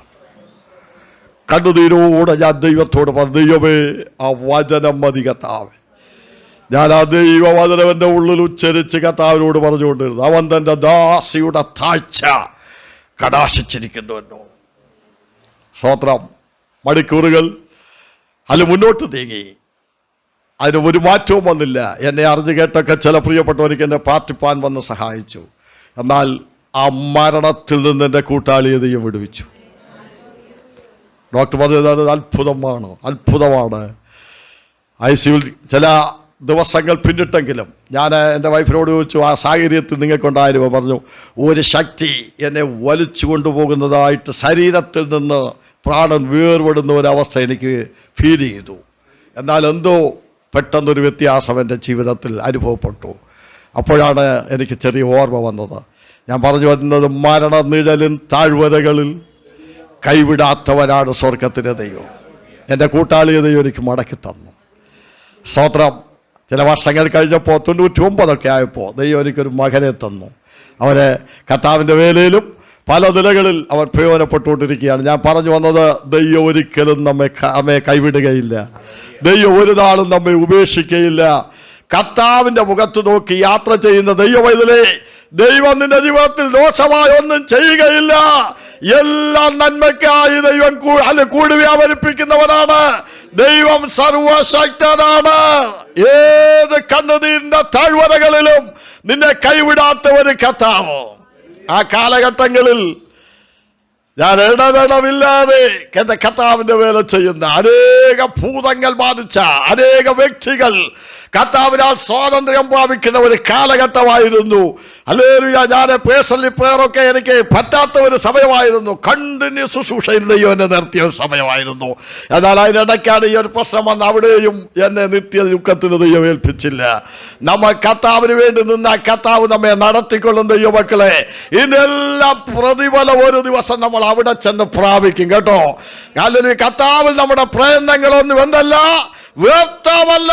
അതുകൊണ്ട് കർത്താവിന്റെ വേലയിൽ എപ്പോഴും ദൈവമക്കൾ വർദ്ധിച്ചു വരണം. അല്ലെങ്കിൽ എന്ത് വില കൊടുത്തും കർത്താവിന്റെ വേലയ്ക്ക് വേണ്ടി സമർപ്പണമുള്ളവരായിരിക്കണം. ഞാൻ നിങ്ങളോട് പറയാം, നിങ്ങൾക്കൊക്കെ ഇത്രയും ആരോഗ്യവും നല്ല ഭാഷയും കഴിവുകളും ഒക്കെ തന്നിട്ടുണ്ടല്ലോ. നിങ്ങൾ ഇപ്പോഴും പ്രാർത്ഥിച്ചോ, നല്ല ടീം വർക്കുകൾ നിങ്ങൾ ചെയ്യണം. സ്തോത്രം. മഹാരാഷ്ട്രയിൽ നമ്മുടെ കൊച്ചു പ്രവർത്തനം കയറി വരാൻ കാരണം ഞങ്ങൾ 4-5-6 പേരടങ്ങുന്ന ടീം വർക്കുകൾ. അല്ലെങ്കിൽ പ്രായമുള്ള പല വാസേസ അല്ലെ എൻ്റെ കൂട്ട് തന്നെ എന്നേക്കാൾ പ്രായമുള്ളവരുണ്ട്, അപ്പോൾ തന്നെ ചെറുപ്പക്കാരുമുണ്ട്. ടീം വർക്ക് വളരെ വിജയമാണ്. ഒരാളിന് പറ്റാത്തത് വേറെ ആളെ കൊണ്ട് അത് ചെയ്തെടുക്കും. ഐക്യതയോടൊരു ടീം വർക്ക് ചെയ്യുകയാണെന്നുണ്ടല്ലോ, പട്ടണം ദേശങ്ങൾ വിടുവിക്കപ്പെടുന്നത് നിങ്ങൾക്ക് കാണുവാൻ കഴിയും. അല്ലെങ്കിൽ അവസരം കിട്ടുന്ന ഇടത്തെല്ലാം ദൈവമക്കൾ പോയി പ്രാർത്ഥിക്കുകയും കൂട്ടായ്മകൾ സംഘടിപ്പിക്കുകയും ചെയ്യണം. അതിൻ്റെ ഫലം വളരെ വലുതായിരിക്കും. അതുകൊണ്ട് ഉത്സാഹത്തിന് ഒരിക്കലും കോട്ടം വരാൻ പാടില്ല. അതാ ദൈവവചനം പറയുന്ന, ഉത്സാഹത്തിൽ മടുപ്പില്ലാതെ ആത്മാവിൽ എരിവുള്ളവരായി കർത്താവിനെ സേവിപ്പീൻ. ദൈവത്തിന് എബ്രായലേഖനം 6-ാമധ്യായത്തിൽ 11-ാമത്തെ വാക്യം. സ്തോത്രം. എന്നാൽ നിങ്ങൾ ഓരോരുത്തൻ പ്രത്യാശയുടെ പൂർണ്ണ നിശ്ചയം പ്രാപിക്കുവാൻ അവസാനത്തോളം ഒരുപോലെ ഉത്സാഹം കാണിക്കണമെന്ന് ഞങ്ങൾ ആഗ്രഹിക്കുന്നു. മതി. അപ്പോൾ പ്രത്യാശയുടെ പൂർണ്ണ നിശ്ചയം പ്രാപിപ്പാൻ കുറച്ചാളത്തേക്കാണോ? അവസാനത്തോളം ഉത്സാഹം കാണിക്കണമെന്ന് ഞങ്ങൾ ആഗ്രഹിക്കുന്നു. സ്തോത്രം. ഇത് പോക്കടിച്ച് കിടന്നുകൊണ്ടാണ് ഇത് ഓർമ്മപ്പെടുത്തുന്നത്. ഹെബ്രായ വിശ്വാസികൾ ഈ വിഷയത്തിൽ പോക്കടിച്ചുകൊണ്ടിരുന്നെന്ന്, അവർ പുറകോട്ട് പോയിക്കൊണ്ടിരുന്നെന്ന്, അവർ വഴുതി മാറിക്കൊണ്ടിരുന്നെന്ന്. അതുകൊണ്ടാണ് ലേഖന കർത്താവ് ആ കാര്യം എടുത്തു പറയുന്നത്. നിങ്ങൾ അവസാനത്തോളം ഈ വിഷയത്തിൽ ഉത്സാഹം കാണിക്കണം. കർത്താവിന് മഹത്വമുണ്ടാകട്ടെ. ഇപ്പോൾ വിശ്വാസത്തിൽ നിന്ന്, പ്രത്യാശയിൽ നിന്ന്, ദൈവത്തിലുള്ള പ്രശംസയിൽ നിന്ന്, ഉത്സാഹത്തിൽ നിന്ന് ഒരിക്കലും ഒരു ദൈവവൈതൽ പുറകോട്ട് പോകാൻ പാടില്ല. സ്തോത്രം. ദൈവവചനം നമ്മൾ തുടർന്ന് പഠിക്കുമ്പോൾ സമയമില്ലാത്തതുകൊണ്ട് ഞാൻ 10-ാമധ്യായത്തിലേക്ക് കടന്നു വരികയാണ്. ഇവർ അത്ര ചില്ലറക്കാരൊന്നും അല്ലായിരുന്നു, ഇവർ മോശം ആൾക്കാരല്ലായിരുന്നു. ശ്രദ്ധിക്കുക, ഇവർ ദൈവഭാഗത്ത് വന്നപ്പോൾ ഇവർക്ക് ഒത്തിരി പ്രശ്നങ്ങളുള്ളവരായിരുന്നു. ഇവിടെ ചെല്ല് കാണുമല്ലേ, ദൈവത്തേക്കൊക്കെ വിശ്വാസത്തിൽ വന്നപ്പോ എന്തെല്ലാം പ്രശ്നങ്ങൾ അനുഭവിച്ച പലരും ഇതിനകത്ത് കാണും. ഇതൊക്കെ ദൈവം വില കൽപ്പിക്കുന്ന കാര്യമാണ്. നിന്ദകൾ സഹിക്കേണ്ടി വന്നിട്ടുണ്ടെങ്കിൽ, ഉപദ്രവങ്ങൾ സഹിക്കേണ്ടി വന്നിട്ടുണ്ടെങ്കിൽ അതിനെല്ലാം ദൈവമക്കൾക്ക് പ്രതിഫലമുണ്ട്. ദൈവത്തിന് മഹത്വമുണ്ടാകട്ടെ. ആ മറ്റുള്ളവർ നമ്മളെ നിന്ദിച്ച് ദൂഷിച്ച് നമ്മളെ കൊണ്ട് സകല തിന്മയും കളവായി പറയുമ്പോൾ തലമുടി പോകാനാണോ? അത് സന്തോഷിച്ച് തുള്ളുവിൻ, നിങ്ങളുടെ പ്രതിഫലം സ്വർഗത്തിൽ വലുതായിക്കൊണ്ടിരിക്കുകയാണ്. സ്തോത്രം. 10-ാമധ്യായത്തിൽ ഈ 32 മുതൽ വായിക്കുമ്പോൾ അവർ പ്രകാശനം ലഭിച്ച ശേഷം അവർക്ക് വന്ന കാര്യം ഒന്നാണ് നിന്ദ. നിങ്ങൾ പ്രകാശനം ലഭിച്ച ശേഷം നിന്ദകളാലും, 2 പീഡകളാലും കൂത്തുകാഴ്ചയായി ഭവിച്ചു. സ്തോത്രം. ഈ ചില സന്ദർഭങ്ങളിൽ നമ്മളും കൂത്തുകാഴ്ചകളായിട്ടൊക്കെ ഭവിക്കും. ഞാൻ ആ പണിയുടെ കാര്യമൊക്കെ പറഞ്ഞല്ലോ. ഞാൻ ഈ അടുത്ത കാലത്ത് ഒരു 3 വർഷത്തിന് മുമ്പ് ഒരു പണി നടന്നപ്പോൾ ആ ചുറ്റുപാടുകളിലുള്ള എല്ലാവരും എനിക്കെതിരെ കടന്നു വന്നു. ഉള്ള സൗകര്യമാരും ആളുകളെല്ലാം കൂടെ ഒരു ചെറിയ പണി ഇങ്ങനെ ഒരു ചാനലൊക്കെ ഇട്ടിങ്ങനെ ഒരു അല്പ സ്ഥലം നമുക്ക് എടുക്കാം, അത് നിയമപരമായി എടുക്കാം. പക്ഷെ അവർ അനുവദിച്ചില്ല. അത് അവർ ഇടിച്ച്, അതായത് ആ കമ്പിയൊക്കെ അവർ ആ കട്ടി താഴെ ഇട്ടപ്പോൾ അവര് കൂകി വിളിച്ച് നമ്മളെ എന്തെല്ലാം പരിഹസിക്കാമോ അതനുസരിച്ച് പരിഹസിച്ചു. ഞാൻ ഒറ്റപ്പെട്ടു പോയി. ഇത് കൂടുതലുണ്ടെങ്കിലും അവിടെ കാര്യമൊന്നും നടക്കത്തില്ല. പക്ഷെ ഇപ്പം അവരെല്ലാം നമ്മുടെ കൂട്ടുകാരാണ് കേട്ടോ. അതിലൊരാൾ ചോദിച്ച വയസ്സാവൂ ഇതറേ നിങ്ങളിവിടെ ഇല്ലായിരുന്നോ, എവിടെയായിരുന്നു? നമ്മളിവിടെയൊക്കെ ഉണ്ട്. സ്തോത്രം. കണ്ടിട്ട് ഒത്തിരി നാളായല്ലോ എന്നൊക്കെ അദ്ദേഹം പറയുന്നത്. അപ്പോൾ നമുക്ക് നമ്മളെ കാണണം. ഒരു കാലത്ത് എതിരായവരെ ദൈവം അനുകൂലമാക്കും. അതോർത്ത് സ്തോത്രം ചെയ്ത് അടിക്കുമെന്ന് പറഞ്ഞവരും ഒക്കെ നമ്മൾക്ക് നേരെ വന്നവരൊക്കെ അനുകൂലമാക്കുക ദൈവത്തിൻ്റെ കൃപയാ. കർത്താവിന് മഹത്വമുണ്ട്. പക്ഷേ നമ്മൾ ചിലതൊക്കെ അനുഭവിക്കേണ്ടതായി വരും, കൂട്ടുകാഴ്ചയായി ഭവിക്കും. സ്തോത്രം. അപ്പോൾ നിന്ദകൾ, പീഡകൾ കൂട്ടുകാഴ്ചയായി ഭവിച്ചും ആ വക അനുഭവിക്കുന്നവർക്ക് കൂട്ടാളികളായി തീർന്നു. ഇങ്ങനെ കഷ്ടങ്ങളാൽ വളരെ പോരാട്ടം കഴിച്ച പൂർവകാലം നിങ്ങൾ ഓർത്തുകൊള്ളുവീൻ. അപ്പോൾ ഒരു കാലഘട്ടം വരെ അവർക്ക് നിന്ന മാത്രമേ ഉണ്ടായിരുന്നുള്ളൂ. പീഡ കൂത്തുകാഴ്ചയായി തീരുന്ന അവസ്ഥ. അങ്ങനെയുള്ള അവസ്ഥ മാത്രമല്ല, തടവുകാരായി ചിലരായി തടവിലാക്കപ്പെട്ടു. തടവുകാരോട് നിങ്ങൾ സഹതാപം കാണിച്ചതല്ലാതെ സ്വർഗത്തിൽ നിങ്ങൾക്ക് നിലനിൽക്കുന്ന സമ്പത്ത് ഉണ്ട് എന്നറിഞ്ഞ് സമ്പത്തുക്കളുടെ അപകാരവും സന്തോഷത്തോടെ സഹിച്ചുവല്ലോ. സ്തോത്രം. അവർക്കുള്ളതിനെ മറ്റുള്ളവർ അപകരിച്ചു. അവർ വീട് പൂട്ടിപ്പോകുമ്പോൾ അവൾ വീട്ടിൽ പോയി പാർത്തിട്ട് അതിൽ ഉടമസ്ഥനെ പുറത്തു കളയുന്ന സാഹചര്യങ്ങൾ, അങ്ങനെയുള്ള സംഭവങ്ങൾ വരെയും കർത്താവിന് വേണ്ടി അവർ സഹിച്ചു. എന്നിട്ടാണ് ഇബ്രായ ലേഖന കർത്താവ് പറയുന്നത്, അതുകൊണ്ട് മഹാപ്രതിഫലമുള്ളതുകളുടെ ധൈര്യം തള്ളിക്കളയരുത്. യേശു സ്വർഗത്തേക്കാൾ വലിയവനാണ്. യേശു മഹാപുരോഹിതന്മാരെക്കാൾ വലിയവനാണ്. ആമേൻ. യേശു ദൂതന്മാരെക്കാൾ വലിയവനാണ്. യേശു യോശുവേക്കാൾ വലിയവനാണ്. ഈ വലിയവനായ ദൈവത്തിൻ്റെ സന്നിധിയിൽ നിങ്ങളുടെ ധൈര്യം നിങ്ങൾ തള്ളിക്കളയരുത്. അതുകൊണ്ട് മഹാപ്രതിഫലമുള്ള നിങ്ങളുടെ ധൈര്യം തള്ളിക്കളയരുത്. ദൈവ ഇഷ്ടം ചെയ്ത് വാഴ്ത്തത്തം പ്രാപിപ്പാൻ സഹിഷ്ണുത നിങ്ങൾക്ക് ആവശ്യമാണ്. എന്താണ് ദൈവമക്കളേക്കുള്ള വാഴ്ത്തത്തം? അതിൽ ഒന്നാമത്തെ വാഴ്ത്തത്തം നമ്മുടെ മുമ്പിലുള്ളത് ഏതാണെന്ന് ചോദിച്ചാൽ, യേശു വീണ്ടും വരും. യേശു വീണ്ടും വരും. ഈ യേശുവിൻ്റെ വരവുമായി ബന്ധപ്പെട്ട് ലോക സംഭവങ്ങളൊക്കെ പല നിലകളിൽ വിവരിച്ച് ചരിത്രപരമായിട്ടൊക്കെ പ്രസംഗിക്കുന്ന വളരെ അനുഗ്രഹിക്കപ്പെട്ട കർത്താവിൻ്റെ ദാസന്മാരെ അവരുടെ പ്രസംഗങ്ങൾ നമ്മൾ കേട്ടിട്ടുണ്ട്, കേൾക്കാറുണ്ട്. നമുക്കതിൻ്റെ നോളജുകളുണ്ട്. ഇന്നത്തെ ലോകത്തിൻ്റെ ഗതിയും കർത്താവിൻ്റെ വരവുമായി ബന്ധപ്പെട്ട കാര്യങ്ങൾ അല്ലേ, ധാരാളം അവസരങ്ങൾ നമുക്ക് ലഭിക്കാറുണ്ട്. എന്നാൽ നമ്മുടെ വ്യക്തിപരമായ ജീവിതത്തിൽ നമ്മൾ എങ്ങനെ ആയിരിക്കണമെന്നുള്ളതാണ് അതിൽ പരമപ്രധാനമായ കാര്യം. ലോകത്തെ വിവേചിക്കണം, ലോകത്തിലെ സംഭവങ്ങൾ അറിയണം, മനസ്സിലാക്കണം, പ്രത്യാശയെ പുതുക്കണം. എന്നാൽ നമ്മുടെ ജീവിതത്തിൽ നമ്മൾ എങ്ങനെ ആയിരിക്കണം? വരവിനെ കാത്തിരിക്കുന്ന ദൈവപൈതൽ. ഇന്ന് വായിച്ച കുറുവാക്യത്തിന്റെ ലാസ്റ്റ് ഭാഗമാണെന്ന് ഞാൻ പറയാൻ പോകുന്നത്. ഇനി എത്രയും അല്പകാലം കഴിഞ്ഞ് വരുവാനുള്ളവൻ വരും, താമസിക്കുകയുമില്ല. പ്രത്യാശയുള്ള ദൈവമക്കൾ ദൈവത്തിന് സ്തോത്രം ചെയ്താട്ട്. നമ്മുടെ വാഴ്ത്തപ്പെട്ട കർത്താവ് ശിഷ്യന്മാർ കാണുകേ സ്വർഗാരോഹണം ചെയ്തു.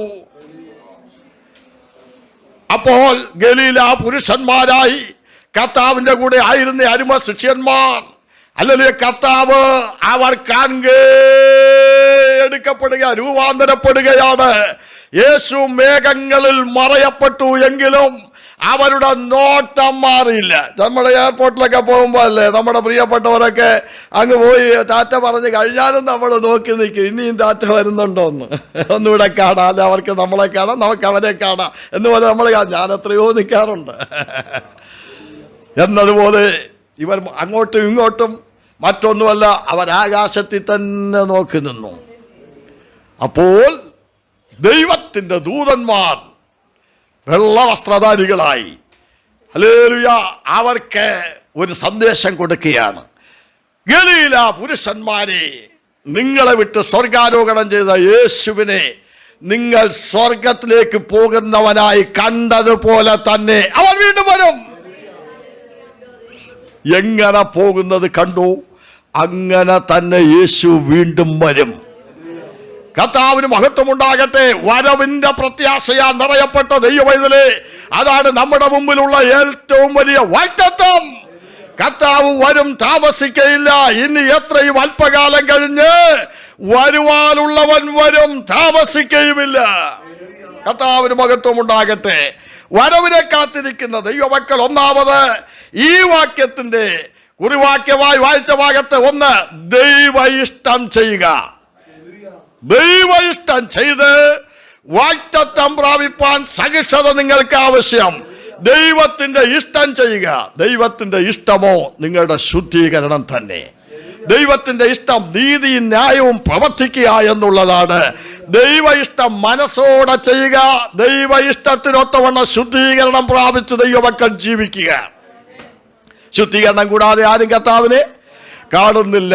ദൈവത്തിന്റെ ഇഷ്ടമോ നമ്മുടെ ശുദ്ധീകരണം തന്നെ. ദൈവം നമ്മെ അശുദ്ധിക്കല്ല, വിശുദ്ധീകരണത്തിനായിട്ട് അത്രേ വിളിച്ചിരിക്കുന്നത്. അതോർത്ത് സ്തോത്രം ചെയ്ത്, അതാണ് വിശുദ്ധൻ ഇനിയും തന്നെ വിശുദ്ധീകരിക്കട്ടെ.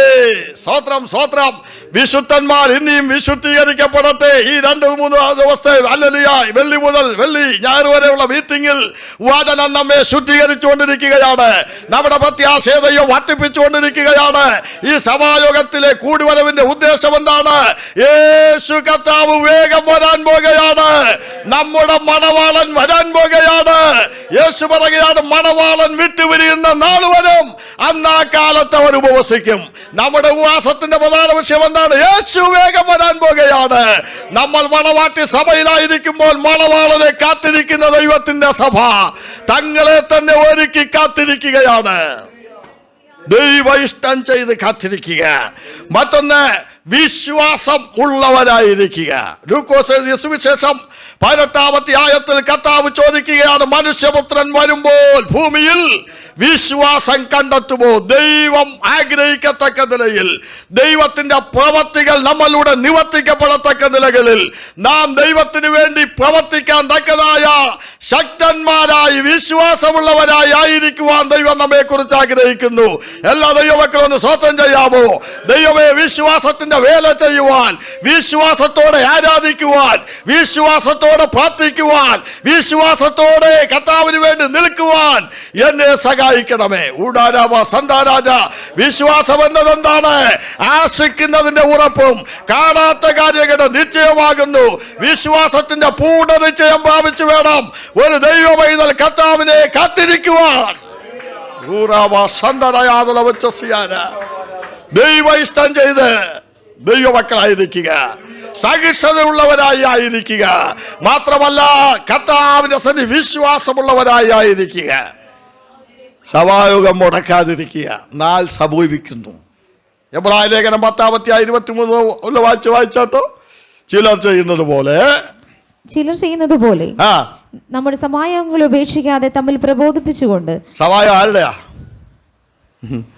ഇവിടുത്തെ പാസ്റ്ററുടെയോ ഇവിടുത്തെ കൂട്ടുവിശ്വാസികളുടെ അല്ല. സഭായം നമ്മുടെയാ.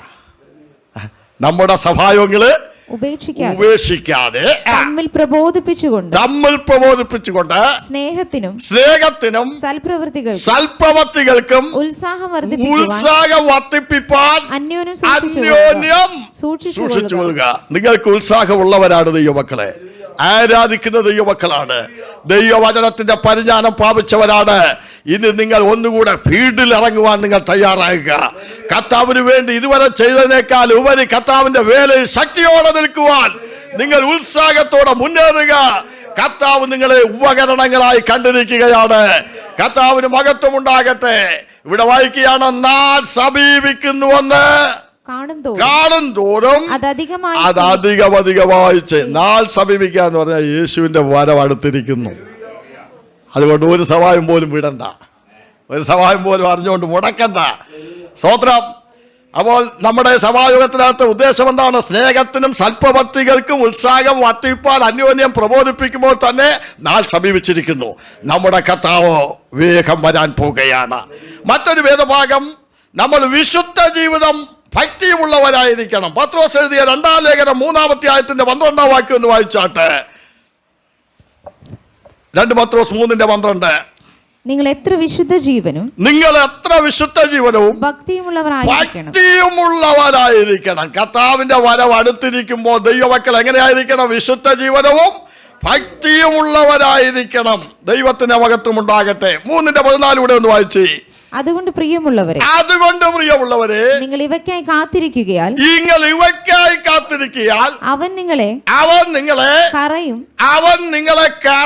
കളങ്കവും ഇല്ലാത്തവരായി സമാധാനത്തോടെ കാണുവാൻ ഉത്സാഹിക്കുന്നു.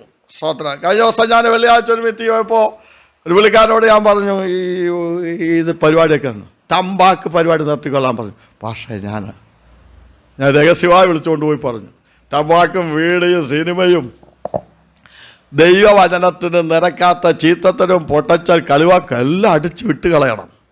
എല്ലാം പടിക്ക് പുറത്തായിരിക്കണം. ദൈവമക്കൾ തങ്ങളെ തന്നെ വിശുദ്ധീകരിക്കണം. സ്വതന്ത്രം. കർത്താവിന് മഹത്വമുണ്ടാകട്ടെ. എന്തുകൊണ്ട്? കർത്താവിൻ്റെ വരവേറ്റു ആസന്നമായിരിക്കുക. കറയും കളങ്കവും ഇല്ലാത്തവരായി കാണുവാൻ ദൈവത്തിന് മഹത്വം.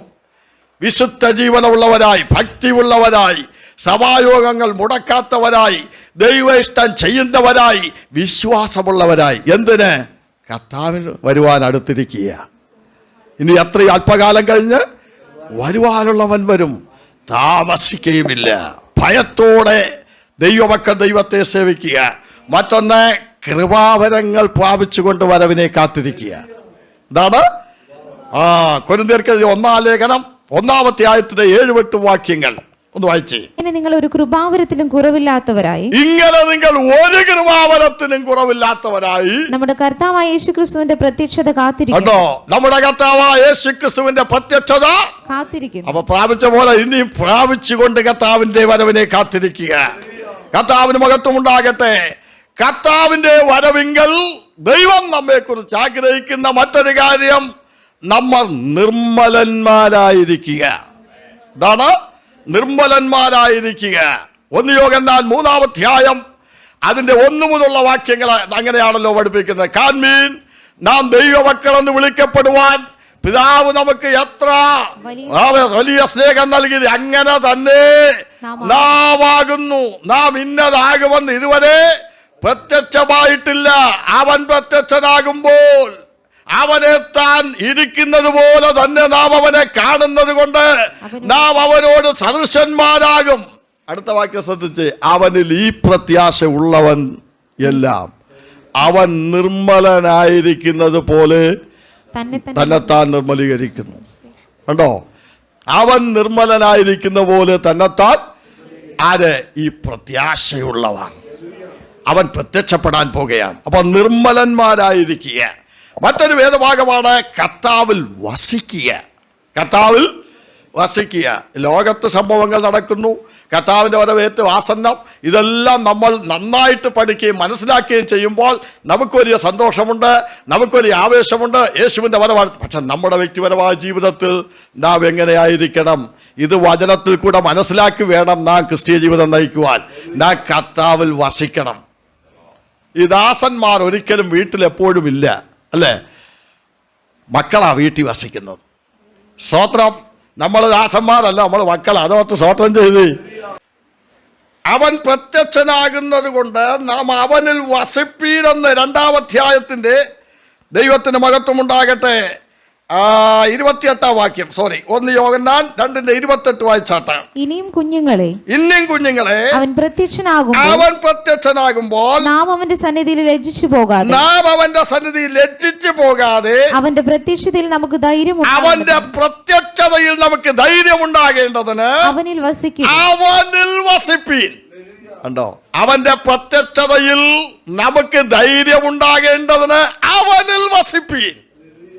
ഇനി അവനിൽ വസിക്കുന്നു എന്ന് പറയുമ്പോൾ ദൈവമൊക്കെ ശ്രദ്ധിക്കുക.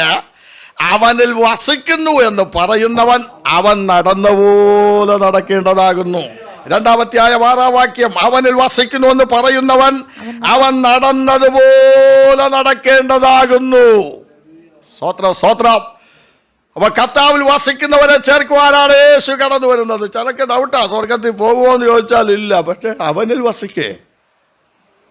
സ്വത്രം. ഡൗട്ടുള്ളവരുടെ കാര്യം ബുദ്ധിമുട്ട് തന്നെയാ. പണ്ടൊരാൾ പറഞ്ഞ ചവിട്ടുപറ്റെങ്കിലും ആയാൽ മതിയായിരുന്നു. അവിടെ ചവിട്ടുപറ്റൊന്നുമില്ല, അവനിൽ വസിക്കുക. സ്വത്രം. ഞാനൊരു ഫ്ലൈറ്റിൽ കയറി ഇരുന്നിട്ട് ദുബായ് പോകാമെന്ന് വെച്ചോ. സ്വത്രം. എന്നോടൊരാൾ ചോദിക്കുകയാണ്, ദുബായ് പോവുകയാണോ? അപ്പോൾ പോവുമായിരിക്കും.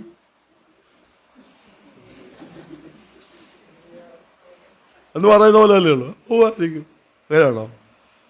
നമ്മൾ കർത്താവിൽ, കർത്താവ് നമ്മളിൽ. പിന്നെ എന്തോ ഡൗട്ടാ? ആ അളവിൽ വന്നില്ലെങ്കിൽ കരയി പ്രാർത്ഥിക്ക്. കർത്താവിൽ വസിച്ചുകൊണ്ട് അങ്ങെത്തുന്നത്. സ്വത്രം. ആ സംവിധാനമല്ലേ അന്യഭാഷയെ സംസാരിക്കുന്ന മനുഷ്യരോടല്ല ദൈവത്വത്തിനെ സംസാരിക്കുന്നു. എന്തെല്ലാം സംവിധാനം വച്ചിരിക്കുന്നത്, അത് മൊത്തം സ്വത്രം ചെയ്ത്. അതുകൊണ്ട് അങ്ങനെയുള്ള പുള്ളികളെയൊക്കെ ആരെങ്കിലും ഉണ്ടെങ്കിൽ ഇന്ന് മാനദാന്തപ്പെട്ടുള്ളൂ, ഉറപ്പ് പ്രാപിക്കണം. ഇന്ന് ഞാൻ മരിച്ച പൗലോസ് പറഞ്ഞു, വിട്ടുപിരിഞ്ഞാൽ ഞാൻ ക്രിസ്തുവിനോട് കൂടെ. വിട്ടുപിരിഞ്ഞ് ക്രിസ്തുവിനോട് കൂടെ ഇരിക്കുന്നത് അത്യുത്തമം. ലോകത്തിൽ ഉത്തമമായ ഒത്തിരി കാര്യങ്ങൾ കാണും, എന്നാൽ അത്യുത്തമമായ ഒന്നേ ഉള്ളൂ, അവന്റെ കൂടെ ഇരിക്കുന്നത്, അവന്റെ കൂടെ വസിക്കുന്നത്. എനിക്ക് പ്രസംഗിച്ച് നിൽക്കാൻ ഒത്തിരി ആവേശമുണ്ട് യുവക്കളെ. യേശുവിന്റെ വരവിങ്കൽ നമ്മുടെ സ്ഥാനം മാറും. നമ്മുടെ സ്ഥാനം, നമ്മളെല്ലാം മധ്യാകാശത്തിൽ കർത്താവിൻ്റെ കൂടെ ആയിരിക്കും. കാത്തിരിപ്പ് അവസാനിക്കും. ഇന്ത്യൻ പൗരന്മാരാ നമ്മൾ, എന്നാൽ ദൈവവചനം പറയുന്നു നാം സ്വർഗീയ പൗരന്മാരാകും. സ്വർഗീയന്റെ പ്രതിമ നമ്മൾ ധരിക്കും. അവനെ നാം ഇരിക്കുന്നത് പോലെ തന്നെ കാണും. ഇന്നത്തെ ഞരക്കം മാറും. ഇന്നെല്ലാവരും വന്ന് കാണില്ല, എന്നാൽ എല്ലാവരും ഒരുമിക്കും. അതോർത്ത് സ്വതം ചെയ്ത് എല്ലാവരും ഒരുമിക്കും. ഹല്ലേലൂയ. അതങ്ങോട്ട് വർണ്ണിക്കാൻ തുടങ്ങിക്കഴിഞ്ഞാല് ആ മധ്യാകാശത്തിൽ കർത്താവിന്റെ കൂടെ ആയിരിക്കുമ്പോൾ നമുക്കുണ്ടാകുന്ന ആനന്ദം എത്ര വലുതാണ്. ഇനി എത്രയും അല്പകാലം കഴിഞ്ഞ് വരുവാനുള്ളവൻ വരും, താമസിക്കുകയുമില്ല. കർത്താവിനോടുള്ള ഏകാഗ്രതയും നിർമ്മലതയും വിട്ട് വഷളായി പോകാതെ ഹൃദയം ഏകാഗ്രമാക്കി കർത്താവിന്റെ വരവിന് വേണ്ടി ഒരുങ്ങാം. മുറുകെ പിടിക്കേണ്ടതെല്ലാം മുറുകെ പിടിക്കാം. മുറുകെ പറ്റുന്ന പാപങ്ങളോട് വിട പറയാം. എല്ലാ ദൈവമക്കളും അല്പസമയം പ്രാർത്ഥിച്ചാട്ട് വിശ്വസിക്കുന്നവരിൽ ദൈവവചനം വ്യാപരിക്കുകയാണ്. അതുകൊണ്ട് മകാ പ്രതിഫലമുള്ളത് കേട്ട ധൈര്യം തള്ളിക്കളയരുത്. ദൈവയുദ്ധം ചെയ്ത് വാഗ്ദത്തം പ്രാപിപ്പാൻ സഹിഷ്ണുത നിങ്ങൾക്ക് ആവശ്യം. ഇനി എത്രയും അല്പകാലം കഴിഞ്ഞ് വരുവാനുള്ളവൻ വരും, താമസിക്കുകയുമില്ല. ഇനി എത്രയും അല്പകാലം കഴിഞ്ഞ് വരുവാനുള്ളവൻ വരും, താമസിക്കുകയുമില്ല. വരവിന് വേണ്ടി വരിക, പ്രത്യാശയോടെ മുന്നേറാം. ഈ വചനങ്ങളാൽ ദൈവം നമ്മെ അനുഗ്രഹിക്കുമാറാകട്ടെ. കർത്തദാസനോടും ദൈവമക്കളോടും പ്രത്യേകിച്ച് ദൈവസഭയിൽ എല്ലാവരും ഉള്ള ഹൃദയമായ നന്ദി അറിയിച്ചുകൊണ്ട് വാക്കുകൾക്ക് വിരാമം കുറിക്കുന്നു. ഈ വചനങ്ങളാൽ ദൈവം നമ്മെ അനുഗ്രഹിക്കുമാറാകട്ടെ.